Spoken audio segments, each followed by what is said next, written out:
Hi and welcome to Professional Development Virtual Chapter. This is the January 2016 webinar. Welcome. We have Writing Technical Books presented by Kathi, Kellenberger, and I'm going to be introducing Kathi in a second. First off, what I want to do is just quickly introduce the chapter and also make you aware that this is done in conjunction with the Women in Technology Virtual Chapter from PASS as well for this offering.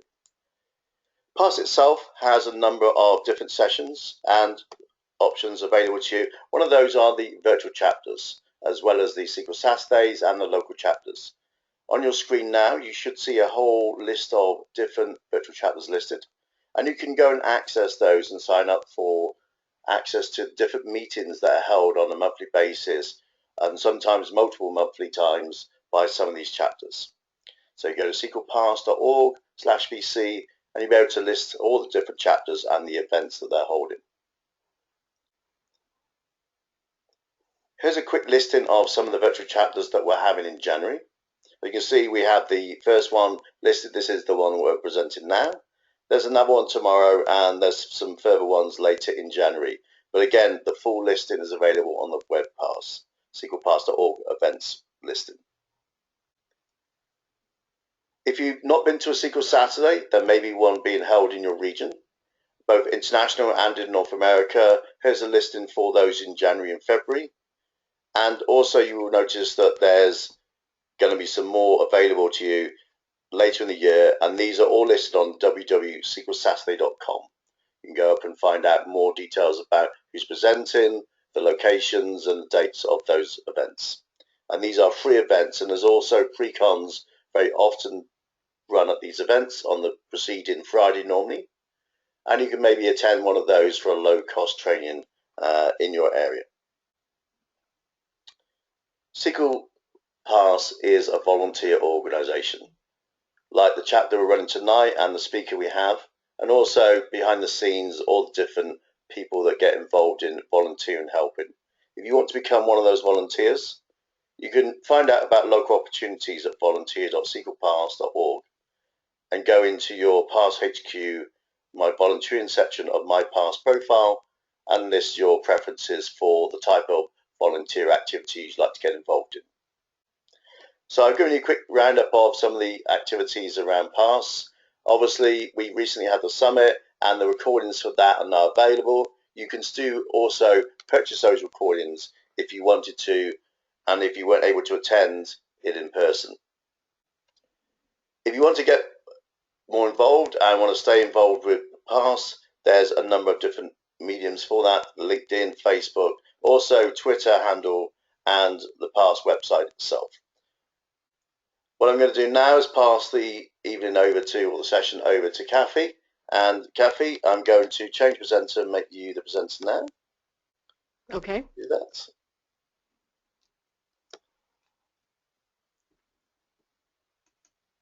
Okay, you should be the presenter now. And okay.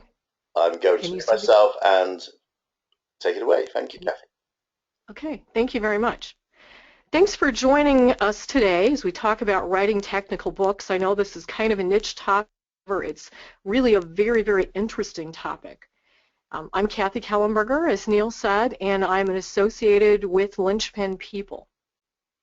You may be wondering why I'm actually qualified to talk about this, and so I have up on the screen the 5 books, and one of them actually represents 3 books, but these are the books that I've actually written or contributed to as an author. My latest book is Expert T-SQL Window Functions. The beginning T-SQL book is now on its 3rd edition, and probably the one I'm most proud of is the very first one, way over on the right side, where I was one of 10 authors on the very first integration services book. That's really the key to how my life has changed over the last 10 years. It's really been amazing what's happened since then.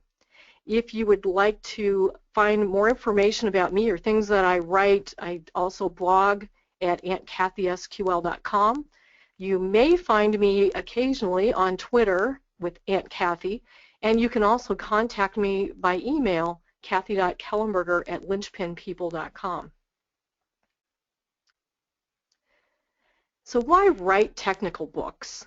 When I presented this session at Past Summit, I went ahead and threw this question out to the audience to see what ideas they had. The first person said fame and fortune, and I kind of laughed and I said, well, maybe fame, probably not fortune. So if you're wanting to write technical books really to make money, you're probably better off teaching some classes, doing something else besides writing. There is some money to be made, but unless you are lucky enough to get into something that sells really, really well, it's not going to be that great. You might make enough to take a nice vacation, but you're probably not going to be able to quit your day job by writing technical books. So some of the reasons that you might want to write technical books has to do with, for example, maybe you think that you're more likely to get consulting jobs if your picture, your writing is out there, and that's absolutely true. Or maybe you can command a higher consulting fee. So those are some reasons that kind of benefiting yourself while you might like to write. One thing that I've learned, and it has to do with the word learning, is that if I try to teach somebody, and that's really what writing technical books is all about, is teaching other people. If I want to teach somebody, I find out that I'm going to drill in deeper on that topic than I ever would before, and I'm going to learn a lot. So learning more about a topic is another reason to write a technical book. And I know at least one other author who wrote a book for that particular reason. He was wanting to write he asked his mentor, why isn't there a book on this topic? And she said to him, well, why don't you write it? And he did. So that was kind of cool. That was a coworker from a previous job that I had that experience. Maybe you are interested in becoming an MVP. That's a really great goal. Not the reason that you should be doing things like this, but writing a technical book is one thing that can count towards becoming an MVP. Maybe you want to impress your family. That's kind of a silly reason, but this is when I first wrote my first couple of books, my mother took the books, put them in gallon-size Ziploc bags, and there's this little stand in the living room where she's got the Bible and some family pictures. Those first two books are sitting in those Ziploc bags next to the Bible at my parents' house. So I just joke about that. It's really true, but it's so funny. You know, writing a technical book can lead to so many opportunities. I wasn't kidding when I said, you know, writing that first book really changed my life. My life is completely different over the last 10 years than it ever would have been. So there's a lot of really great benefits for writing technical books. But how do you get started? How do you get that first opportunity? Probably the best way is to become contribute a couple of chapters to an existing book. Obviously, that book where I was one of 10 authors, I just contributed a couple of chapters. So that's one way to kind of get your feet wet in the process, get your name known to the publishers, because after I was in that first book, then that was Rock's book. They were interested in having me write other books. The right opportunity never actually happened with them. However, I did become a tech editor for them, and I've tech edited several of their books. Being in that book kind of put me on the radar for APROS. So since then, I've really focused more on APROS. So that's one thing. Once you're out there as somebody who can write, people are going to take notice, and you may get that opportunity. Blogging is really helpful, writing articles. SQL Server Central was really pivotal, or really the reason that I was noticed as a writer originally, and Brian Knight saw my articles out on SQL Server Central, and he asked me to help with that first integration services book. I had never talked to the man ever previously to that, he saw that article out there and contacted me. So that's another thing. You've got to write, make sure you're writing, and make sure you're known. I had no idea that writing those articles on SQL Server Central would lead to books. That was not on my list of goals. It just happened. But once I was involved with it, I really loved it. Even though it was a lot of hard work, I really, really loved it. And then whenever the right opportunity came up, I jumped at it. So getting in on somebody else's book, or if you have writing out there, you have your blog or you have some articles and you have a great idea and can put a proposal together, you could approach A-Press or Rocks or one of the other publishers out there with a proposal. And that could lead to a book. It's probably going to be more difficult for you to go that route, but it definitely can happen. So there are ways to get that first opportunity. Probably, make sure you've got writing out there, and also networking. If you know people that are writing books and you ask them, what are you working on? Maybe there's an opportunity. I got to tell you, the last book I worked on, the windowing function book, I had planned to work on that or write that as just myself. I did not plan to have any co-authors. And I was at a user group meeting in St. Louis, the area where I live, and I started talking to a friend of mine, Clayton Groom, and he's like, well, what are you working on? And I said, oh, I'm working on this windowing function book. And he said, hey, I've got a lot of great material, a lot of great queries. What if I sent you some of my queries? Maybe you could use some of them in your book. And by the time we got out to the parking lot each of us to drive home, we had a deal. I had asked him to write a chapter.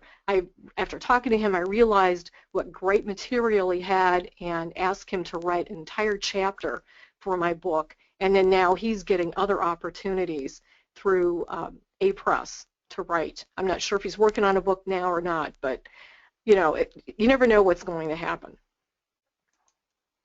So let's talk, well, okay, before I go on, are there any questions, Neil, that are in the chat window? So there's one question here. You mentioned contribute a chapter to the existing book. How do you know what books are in progress? It's really going to be a matter of networking. If you've got friends that write, otherwise I don't see how you would really know. If you're being proactive about it. Like in my case, a book found me, but I was pretty lucky. So I think if you have friends that write, or people that write, that you might be able to ask them, but otherwise I really don't see how you'll know, unfortunately. All right, let's talk about the publishing process. Well, first, let's assume that you are going to write your own book, and the first thing is you've got to have an idea, and you need to put together a proposal. The proposals, the form that they give you, it is not easy or trivial to fill out. This is probably one of my least favorite parts about writing the book, is putting the proposal together. But if you put a good proposal together, chances are you're going to be pretty good at writing the book. So that's the first thing. The other thing is negotiating with the publisher. At one point I thought I had no negotiating power. They just told me this is what it's going to be, this is how much money you're going to make, this is what the schedule is going to look like. But I did find that I am able to negotiate, to get the schedule changed, give me more time, maybe to bump the fee up, the advance up a little bit. That's another thing that I learned over time, that I could negotiate. And finally, oops, going the wrong way. Finally, you have a contract. One thing, I don't have a slide talking about how the money works with publishing. I'm not sure why I don't have a slide. So before I talk about the real details here, let me talk about how the money works. So if you are writing your book, not just contributing a chapter, you will get what's called an advance. It's kind of like an advance on your allowance. They will say, for this book, we'll give you a $4,000 advance, say. And what that means is once that book is done, they might give you part of it during the process, but once that book is done, they'll give you that money. Then over time, the book will sell, and they'll keep track. It's kind of on paper. They'll keep track of the royalties that you would have earned on that book, and they'll keep subtracting them from that advance. If it finally gets down to zero, and eventually you may make money, additional royalties. The nice thing is with the advances, you know you're going to get paid, and that money will not be taken away from you. If they don't sell that many copies, they're not going to come back and say, oh, we paid you too much in the advance. So that's how it works. If you are contributing a chapter, chances are you will be paid a one-time fee to write that chapter. You probably will not be part of the royalties. So that's how the money works on publishing. Now, if it's self-publishing or maybe a smaller publishing house, they may have different rules. But this is how at least the two companies that I've worked with, Rox and A-Press, work. All right, so let's talk about the actual process. So they'll give you a template to work with.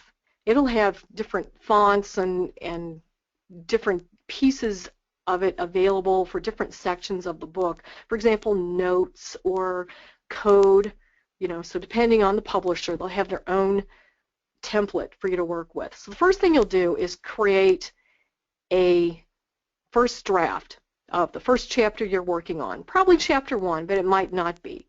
You'll submit that, and the next step will be that it will go to a technical editor. The technical editor could be somebody in the community, somebody else that's probably somebody that's written a book before. So I do a lot of tech editing myself, and I really enjoy that process. The tech editor is going to be your best friend and your worst enemy. Your best friend is because they can find mistakes that you made, that you didn't realize that you made, or correct misinformation that you've put in that book, give you better ideas. They'll run all the code to make sure all of your demos and everything will work correctly. But on the other hand, they also, sometimes you get so much feedback, it kind of makes you mad. But what I found, you know, occasionally I've had the chapter come back to me and I've really been upset from what the tech editor said. What I found was put it, you know, read through it, put it away, go back and look in a couple days, and then by that time your subconscious has had a chance to look at it, mull over it, and then you can say, oh yeah, they're right. You know, you don't have to take all the advice from the tech editor, but you definitely want to consider it and think about it. There are occasions where you're really right, and you, as the author, you have the final say.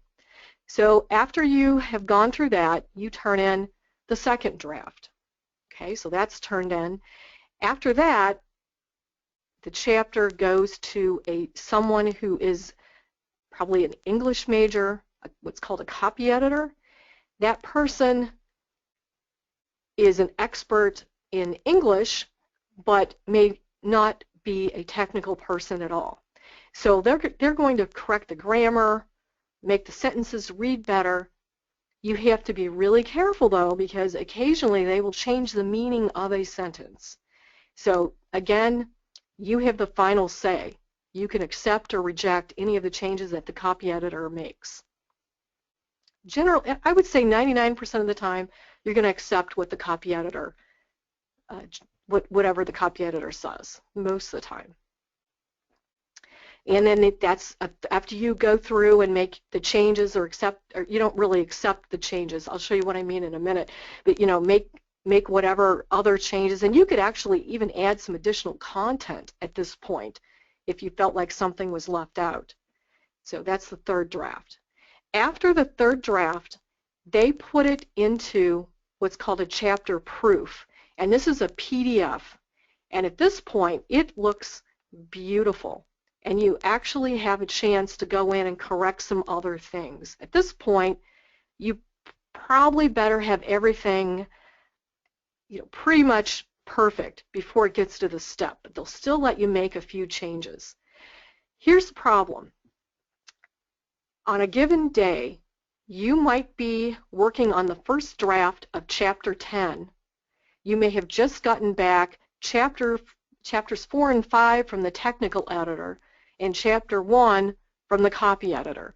So when they give you a schedule, they'll give you a schedule with when all the first drafts are due. That's what they do, and it's all nice and evenly spaced. At the beginning, it's really easy to keep up with the schedule, but once you have chapters coming back from tech edit and coming back from copy edit while you're still writing first drafts, things get very difficult time-wise to get all of this done. So they don't elongate the schedule at the end. It's all kind of standard. So if you can, get as much done up front before all these other chapters start rolling in, you're probably in good shape. I was pretty lucky. A year ago, my windowing function book was pretty short, about 150 pages. I had everything done in about a month because I did not have a lot of billable work last year in January. So I spent my time working ahead on this book and pretty much got the first draft completed. And I had that all pretty much turned in before tech editing ever started. So that was really, really nice for me. Partly it was a short book, and also I had the time where I wasn't doing a lot of billable work, so I could do this. So that was pretty lucky. Normally it doesn't work out that well. So any questions about the technical process? I've gone over it quite a bit, and actually I want to show you some examples, some documents.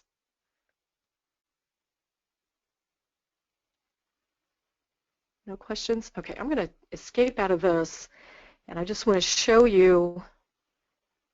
Here's a first draft. This is what it looks, and there's a special template and special fonts.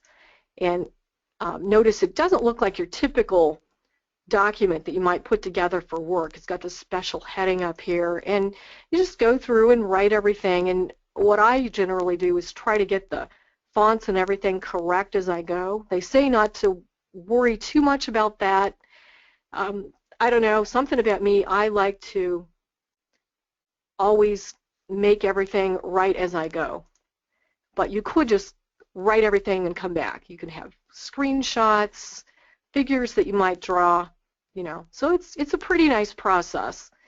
And this chapter was 15 pages. Whenever you're coming up with your proposal, you have to estimate how many pages for each chapter. You really don't have to have the chapters fit exactly to that, but the overall book, if it's not meeting the goal that the publisher wants, they're going to complain about that. So let's look at what happens after it comes back from tech edit. So there's, on the review tab on Word, you'll have this track changes button pressed. So whenever somebody makes a change, it'll show up, with different, with a red line under it. And then, of course, you have comments from the technical editor. So the chapter is going to look kind of a mess. There's a way you can view, I'm not going to worry about that now, figure out how to do it, but there's a way that you can, I think maybe if you just click over here, nope.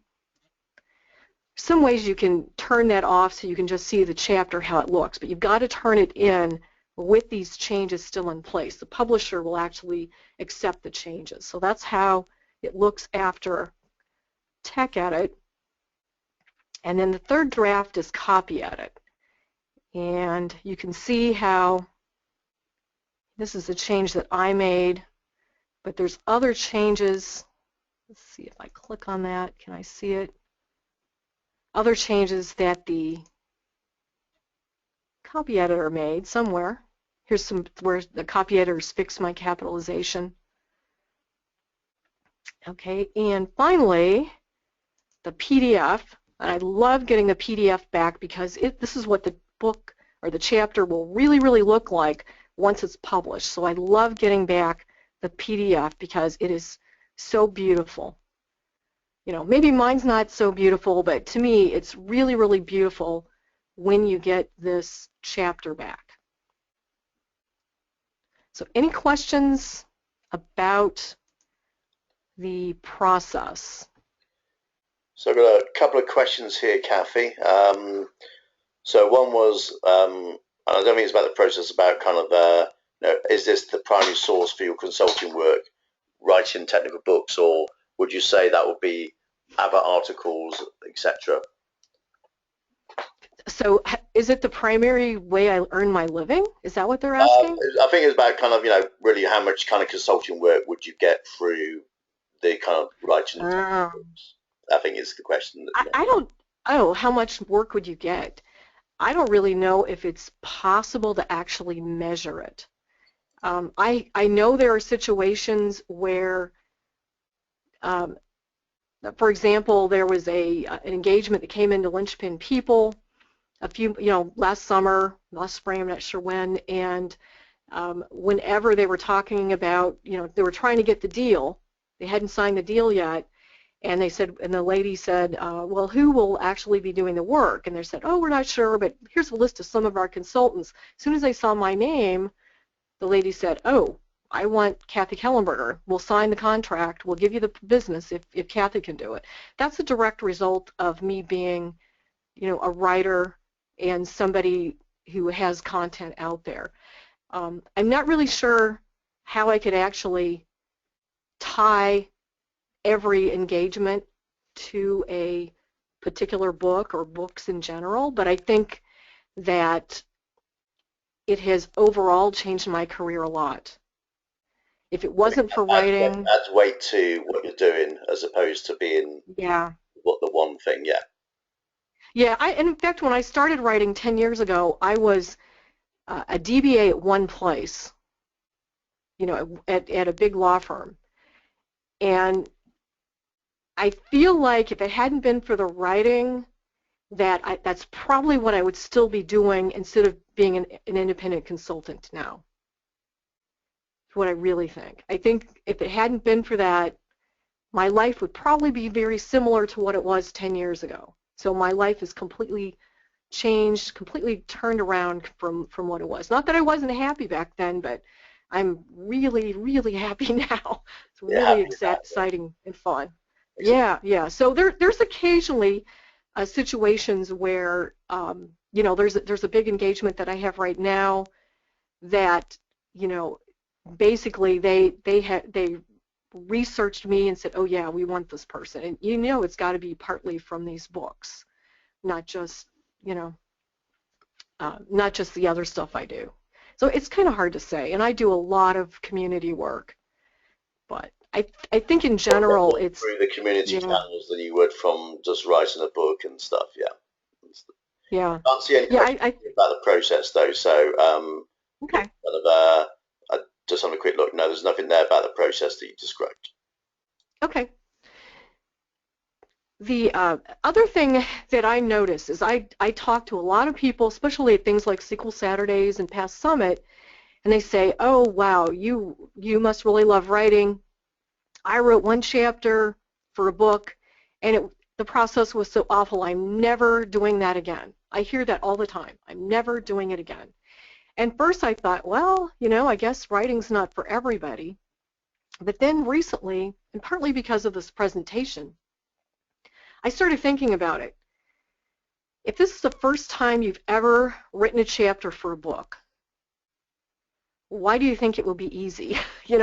Why do you think it's going to be a piece of cake? The first time you got on a bicycle, it was not easy. So if you wanted it enough, you kept trying until you figured out how to ride that bike. No matter what it is, when you first try, it's going to be difficult. The first 2 chapters that I wrote for that SSIS book, it was really, really hard.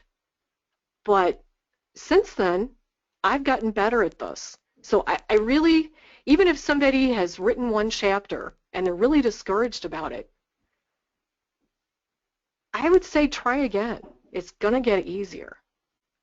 But keeping that in mind, there are some things, this is not an easy process. I love it. I absolutely love writing books, and I love tech editing books. But there are some gotchas to keep in mind. If you are working 60 hours a week and have small children and are running the user group, maybe this is not the right time for you. You've got to have time. I did not start writing until my youngest, was he in high school or he was in college? My youngest child was in college when I started writing. So I didn't have to worry about driving kids around or, making sure they got their homework done and all that kind of stuff. I didn't have the family responsibilities that a lot of people have when they want to start writing this. So let's look at some of the gotchas, at least that I've found. First of all, that schedule. I talked a little bit about how you'll have a cycle for each chapter, and you'll be at a different part of the cycle for every chapter. And some of those, sometimes they're coming all at you at once. If you can get that deadline moved out if you have to, and I think as well, if the publisher knows that you're working on this and not just blowing it off, that they'll be more forgiving on the deadlines. But in general, these deadlines are going to be ruling your life.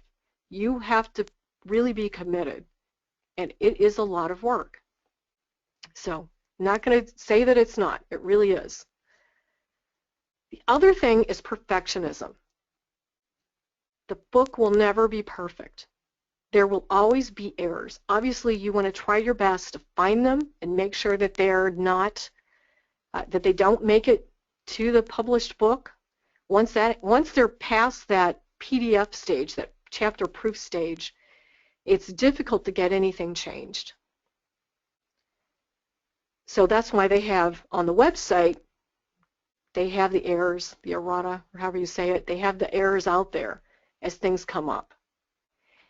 If you spent a year on every chapter, maybe you can get it right, but you don't have that kind of time to get this done. So be careful. The book is going to be good enough. It's never going to be perfect. The other really frustrating thing, it's exciting to be in this time of technology where technology is changing all the time. However, that makes your book not be as relevant, for a very long period of time. So that is kind of frustrating. However, some of the books, at least at A-Press, they've stopped putting the year on. Before, like with my T-Sequel book, they were wanting a new version every time a new version of sequel came out, a new edition. And at least so far with 2016, they haven't asked me to do that. However, the 2014 version of the book doesn't have a year on it. So they're going to try to get a better shelf life. And what I've said is unless they have a lot of changes in T-Sequel, and there are a few coming out with 2016, but unless they have a lot of changes, I don't want to go back and revise that book. But that's one thing to keep in mind because technology changes so quickly. And it might be one of the reasons that books themselves might not be what we use in the future as much. Things are starting to go more to things that are easier to change, such as blogs. What about writer's block? What if you can't figure out how to even get started? It's pretty exciting getting that contract, getting the proposal accepted, signing the contract. All of that's really exciting. But what about when you have to sit down at the computer and write? A lot of people have different things that they do. Some people say, well, I'm going to sit down and I'm going to write 1,000 words every day, something like that. What I do is I imagine that I am writing this for a particular person, that that person is sitting next to me. Sometimes I just start talking and record it and then go back and, just kind of talk about the topic, and that kind of helps me get started. What I've found, though, once I get started, I'm fine. It's that first paragraph that gets me. Once I get past that first paragraph, I'm good to go. I also schedule time. If I have a weekend, I may schedule my entire Saturday for writing. I might schedule Monday night and Tuesday night and Thursday night for writing. So that's pretty much what keeps me on track. Obviously, to me, writing the first draft is harder than the other parts of it. Seems like just getting that first draft done is the most difficult part. Here's another thing. What if you don't agree with the tech editor or the copy editor? First of all, make sure you consider, really think about it if you don't agree with what they say. But guess what? You have the final say, but you also have the final responsibility. So if a mistake goes through, it's really your responsibility. But on the other hand, the editor is not going to be perfect either. So you've got to do what you feel is right. And afterwards, if you have a great tech editor, you're going to be really happy with how they made your book better. They're not coming up with things or telling you criticisms or correcting your problems just to be mean. They are actually trying to help you to make your book better. And life in general gets in the way. You know, if your life is really too busy right now to do this, you probably should do it later. If you have little kids, if you're, whatever it is, if your job is so busy, if you've got so many things that you're doing already that you don't have time to do this, maybe don't do it. What you might do is go ahead and maybe create a blog post whenever you have time on a particular topic. Maybe eventually, when you do have time, you can turn those blogs or something like them into a book. So you've got to really decide, can I do this? I'm not going to discourage anybody from doing it. I think it's a wonderful thing to do, but it does take a lot of time.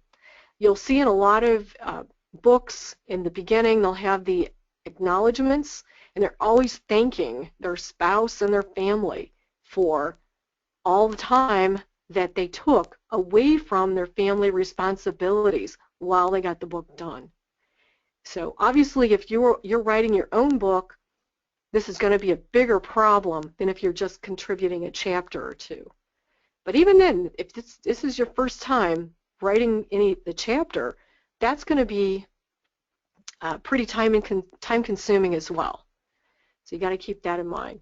When I worked on that SSIS book, SSIS hadn't even been released yet. Everybody was still using DTS, and there was not available information out there. That was really, really a hard process. We were trying to figure out how to use SSIS and write about it. Hopefully, if you work on a book, it's something you're already pretty familiar with. I couldn't have been familiar with SSIS because it basically hadn't existed. It was brand new. But, with my beginning T-SQL book, I had been teaching people that for years. I had material from the course I created that I was able to bring over. So I felt that was an easy book to write because I already really knew the material really well. I did learn more things, obviously, but already having that material, that saved me some time, already understanding it. I always say that I had that book in my heart, and it was just waiting to come out. And that probably is really true. All right. Any questions, Neil? So there was a couple of questions here. One of the questions is, if you were to self-publish a book, would you set up editor-wise, or would you go with public feedback and make amendments and keep revising? Yeah, I have not done a self-published book, but maybe you could get someone. I really feel like if you're going to self-publish, you should get someone to go through it as a technical editor and a copy editor. The technical editor to go through all your demos, to go through all your code, make sure it's right, make sure it makes sense, and then maybe also you know somebody that is good at English that can correct your grammar. If you're going to self-publish, I think you really have to have somebody to look at it. So that other idea that you mentioned, maybe you're publishing it a chapter at a time and getting feedback, that's another idea. But then I guess if you're making it available out there, are you planning on selling it? You know, so that's something else. And I really have not done the self-publishing at all. I've always had a publisher to work with. So I'm probably not the best person to answer that question. Do you have another one? Yeah, so actually, I've got two more actually here now. One of them is a question around deadlines. So how much would really a deadline be around for a 150-page book? I think they're kind of just trying to get some idea about time frames. Right. So my windowing function book was 150 pages. I believe that one had about 2 months to write it. I believe that was what the schedule looked like, about 2 months. Excellent. Again, yeah, so, and again, this is negotiable. So I've got another contract right now, and it's based on 2016, and 2016 is not out yet. I'm supposed to start writing. I think this book is a 200-page book. And I think on this one, it's probably about, I can't remember, probably 3 or 4 months. However, even the things I want to write about are not in the CTP yet, so I'm probably going to try to get it postponed. But yeah, I think, so my first beginning T-SQL book was about 450 pages. The total process, and it's kind of funny, but it took 9 months. It's just like having a baby. It took 9 months, and that was from writing the first word till the book was out. About 9 months for at 450 pages. So about 150, you know, you probably 2 to 3 months, I think. I can't remember exactly what the schedule looked on the first drafts, because basically you're, like I said, you're in the middle of it and you're starting to get chapters back from tech edit, and then eventually you're getting chapters back from copy edit. So towards the end, you're doing a little bit of everything. So if you can negotiate and get that stretched out a little bit, it's to your benefit. Excellent. And I have one further question here, is after a book is released, do you get to see any detailed data around the sales of the books? Yes. So after the book is released, you'll get statements from the publisher, probably on a quarterly basis. I think A-Press is quarterly and Rocks is twice a year, and it'll show. It's kind of crazy because the book is actually going to be selling in a lot of different formats.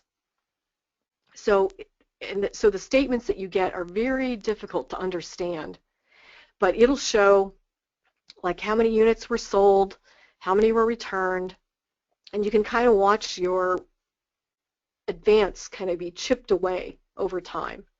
You can also go out on Amazon. There's an author portal on Amazon where you can see the sales, and it'll show you graphs over time of how the book sold and how the ranking changed over time. It's pretty cool. So you can definitely see it. That sounds cool. Yeah. One of the ads at the moment. Got another one? Got another one?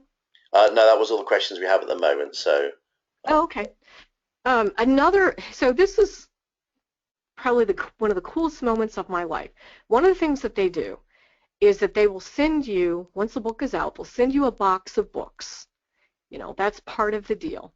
If you are 100%, I can tell, since I've been doing most of my work with A-Press, I can answer to them.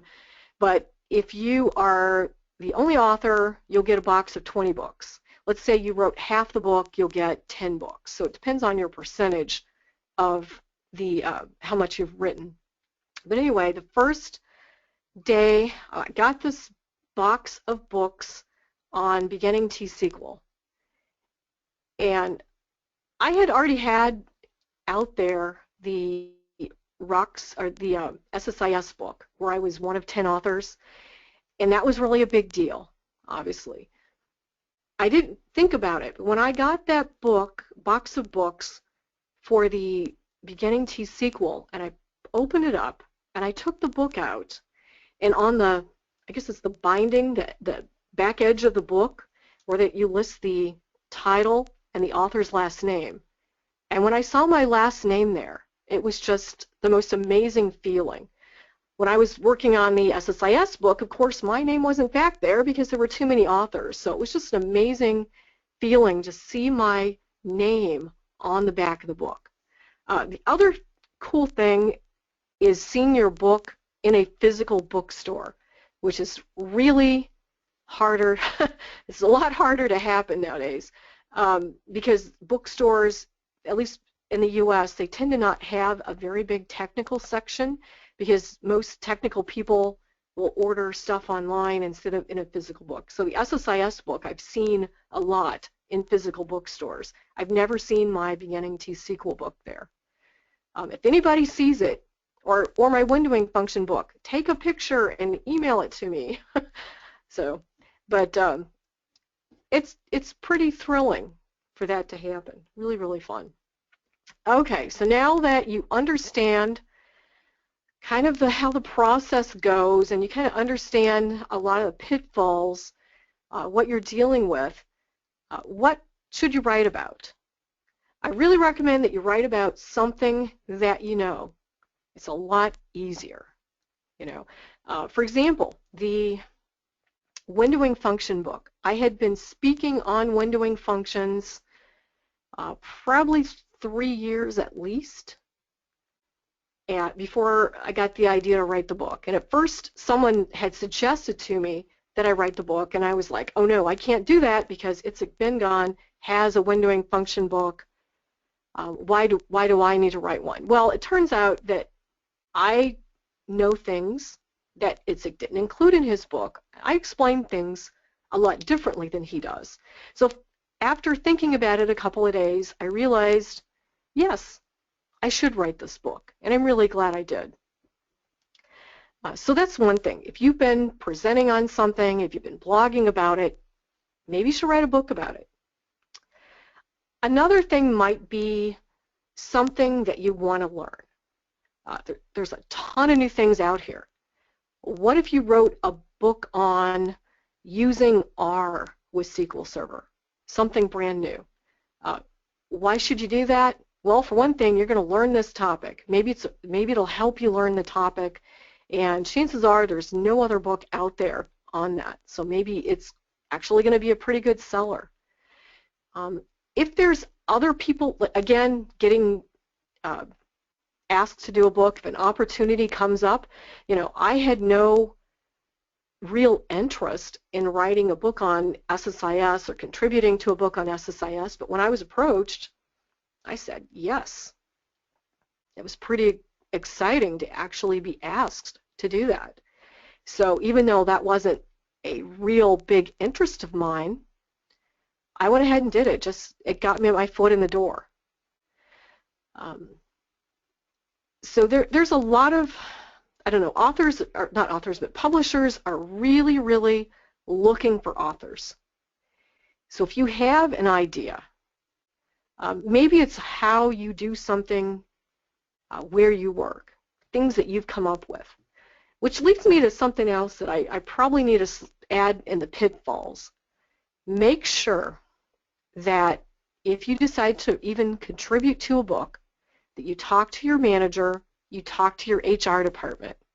That's if you work for, you know, a company. If you are like me and are independent, you know, I answer to myself. But go and talk to your manager, talk to your HR department to make sure that there's not going to be a problem. Obviously, you're going to be working on this book during your own time. You're not going to be working on it during time that you should be at your job or working at your job. I know one person, this is not a SQL Server person, this was somebody in the developer space who wrote a book. It wasn't even the topic that he worked in. He didn't go to the HR department to find out, and because of how his contract was written, he was never able to collect his advance or any royalties on that book. They all went to his company. So really, really make sure that it's okay for you to write a book, and make sure that you own it, that your company does not own that. You know, it's intellectual property, so if there's something in the contract that says they own all your intellectual property, even while you are sleeping, then, you know, you're going to be pretty disappointed. It's still great to get your name on a book. I made money writing those 2 SSIS chapters. However, I would have done it for free. It's been so beneficial to be part of that book and led to so many things, but I also got paid for doing it, so, you know, be careful there. But anyway, there's, you know, a lot of great ideas, and right now there are so many things happening in the Azure space, big data, analytics. You know, there are a ton of new things happening. Plus, you know, right now, I don't want to say the topic. I'm tech editing a book right now on a T-SQL topic that's not anything new. It's an area that's been around, you know, forever, but nobody had ever written a book about it. So you never know what kind of great ideas that you might get. And hopefully some people in the audience have ideas already in mind. So what do we do next, or really first? How do we get started in this? Hopefully from all the things I've said so far, you have some ideas of what I'm going to say. First, make sure you're writing. Don't go to a publisher with a proposal if you don't have any other writing available for them to check out. Make sure you're writing blogs. SQL Server Central is a great place to submit articles, and they get a lot of exposure. So you have blogs, you have SQL Server Central, there's lots of other opportunities as well, other sites that are begging for articles. So that's the other thing too. Articles, you can usually get paid some money as well, which is nice.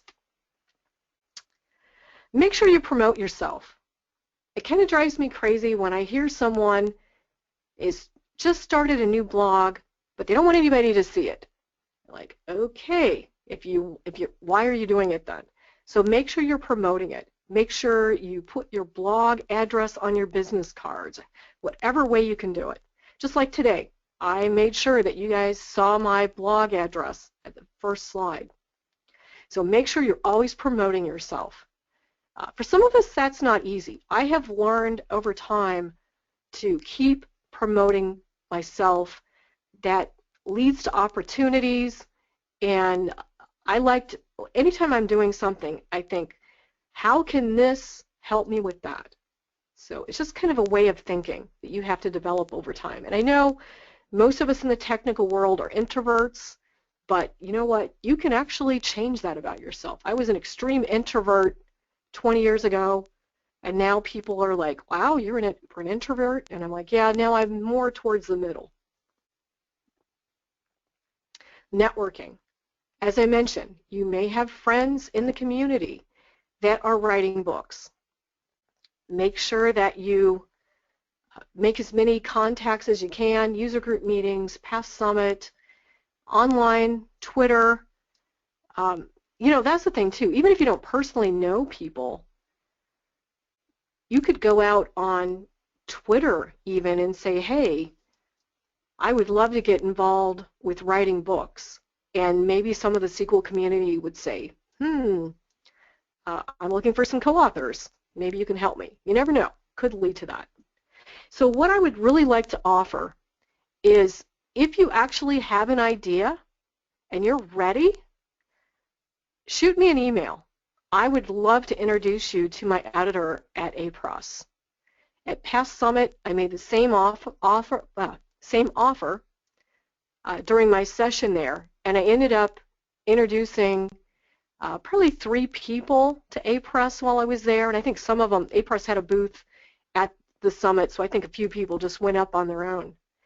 But I would love to introduce you to A-Press, and if there's, obviously I'm not going to spend my whole life helping you with your career, but I would love to, you know, give you my feedback on an idea or on an article. I would love to do that for you. So, Neil, that is my presentation. I'm wondering if there are any other questions. Oh yeah, we got some more questions for you. So question session. Okay.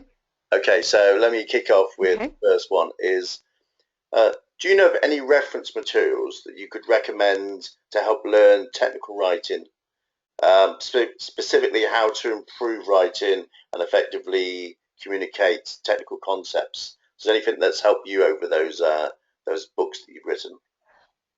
Yeah, I do not know if there is a resource. For me, it was just doing the writing. You know, as I started writing books, I started paying more attention to how I wrote emails at work or how I wrote documentation. For me, it was just experience. There may be a resource out there, but I am not familiar with one. Okay, great. So next one is, as technology changes so fast, it seems that by the time the book is written and then published, it will be out of date effectively. Um, what's your thoughts on that? That is a real problem. Uh, a lot of times what's going to happen, I don't know that the book will be outdated by the time it's published, but things are happening. What A-Press did with my last book is they did not put a year on it, so hopefully it will half-life will be around, last a little longer. I think in general, probably in the future, books may go out of style, at least for technical issues. I'm not sure what it would be replaced with. Maybe a subscription, something like that. Or maybe, I think if the book is electronically published, like in Kindle, it's easier to make changes. So maybe even if you write a book, if it's only published in Kindle in the future, maybe they can say, oh, you know what, every 6 months, let's go back and make whatever changes we want to make, because it's a lot easier to make changes there than it is once the book's printed.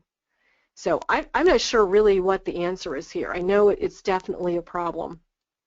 I think there's always going to be a shelf life, but it may depend on the Mm-hmm. topic and what you're trying to, I mean, Yeah, introduction books probably will be maybe something that's going to have a longer shelf life, introducing yourself to SQL, that kind of thing, maybe have a longer shelf life right. than something with a specific feature version around a certain release, that kind of thing. Exactly. A question actually from the same individual, and this is, how are authors compensated when their books are put maybe out on services like Safari Books Online? I don't know.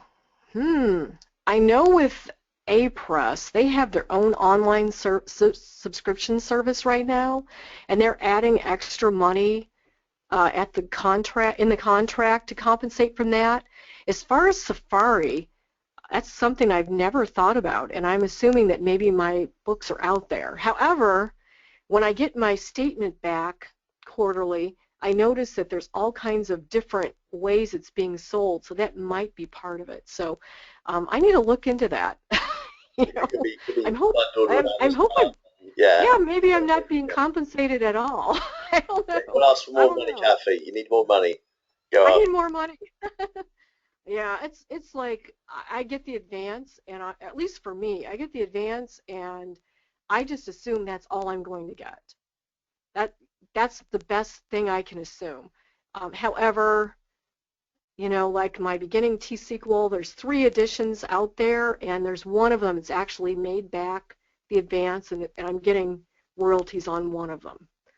But yeah, I don't know, that Safari thing. I will look into that. Excellent, excellent. So we're in the royalty today in front of us.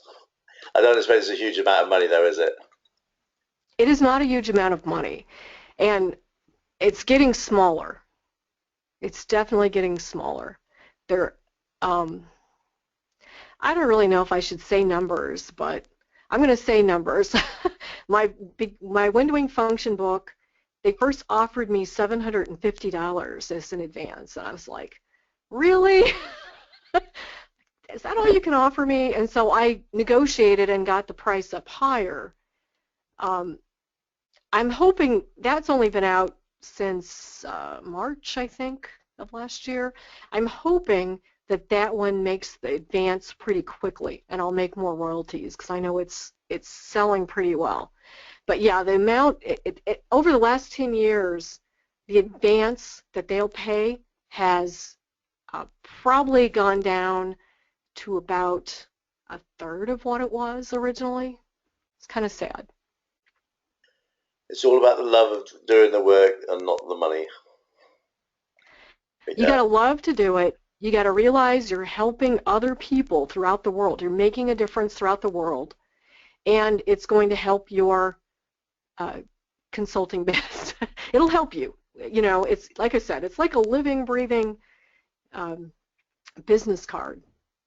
You know, so it's going to benefit your career, and you're making a positive difference in the world. You're helping somebody else with their technical skills and helping with their career. So there's a lot of benefits. The money piece of it is probably the least. well, Money Kathi, we have as far as the royalties. yeah, no more questions, I believe. So I'm going to thank you very much for coming and doing the presentation for us today. It was a session I was hoping to get to when I passed, but I had some volunteer duties at the same time, so I was gutted Mm. to miss it. And now I've been able to experience it in full Technicolor. So thank you very much for that. The session recording, Thank you. by the way, guys, will be posted up shortly, so we can go back and replay all this good advice that Kathy's given us today. And once again, Kathi, thank you very much, and we'll see you soon. Thank you. Thank you. I hope everybody has some great ideas, and send me an email and I'll help get them to A-Press for you. Thank you. Goodbye, guys. Thanks. Bye. Bye.